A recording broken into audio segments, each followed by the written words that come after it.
নাহমাদুহু ওয়া নুসাল্লি আলা রাসূলিল কারীম আম্মা বা'দ আউযু বিল্লাহি মিনাশ শাইতানির রাজিম বিসমিল্লাহির রহমানির রহিম। প্রিয় সুধী, আসসালামু আলাইকুম ওয়া রাহমাতুল্লাহি ওয়া বারাকাতুহু।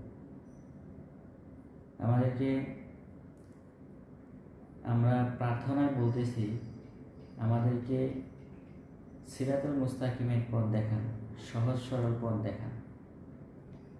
সহজ সরল পথ কোনটি? কোন পথ ওই সহজ সরল পথ? আজকে সেই বিষয় নিয়ে আলোচনা হচ্ছে। সকলের সাথে থাকবেন, ধন্যবাদ। সিরাতুল মুস্তাকিমের পথ হচ্ছে ওই পথ যে পথে আল্লাহ পাওয়া যায়।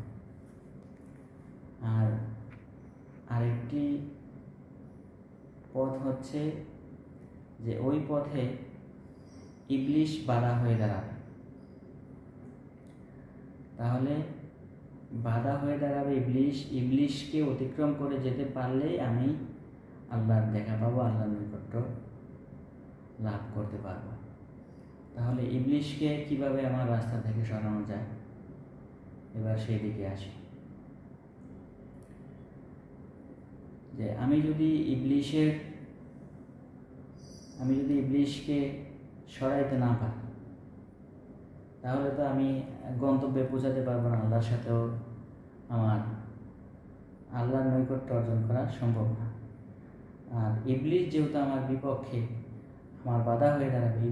ইবলিশের পক্ষটা হচ্ছে বড় পক্ষ, বড় দল। তাই এই বড় দলকে আমার অতিক্রম করে আমার সিরাতুল মুস্তাকিমের পথে গিয়ে আল্লাহর সাথে নৈকট্য অর্জন করতে হবে।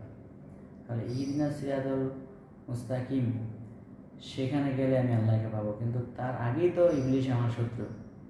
ইবলিশ থেকে আমি কিভাবে পরিত্রাণ পাবো?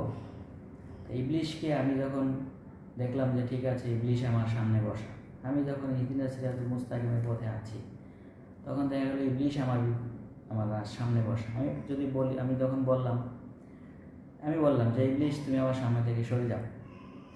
যে কেন আমি তোমার সামনে থেকে সরে যাব? যে আমি তো 5 ওয়াক্ত নামাজ পড়ি, তুমি তো নামাজ পড়ো না, তুমি আমার সামনে থেকে সরে যাও। তখন ইবলিশ বলল, তুমি কয়দিন নামাজ পড়ো, কয় বছর নামাজ পড়ো?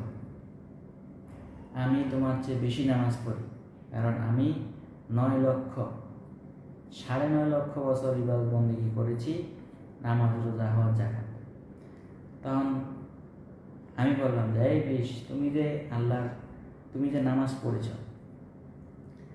তুমি যে 5 ওয়াক্ত নামাজ পড়ো, তার কোরআনের দলিল কি? তখন ইবলিশ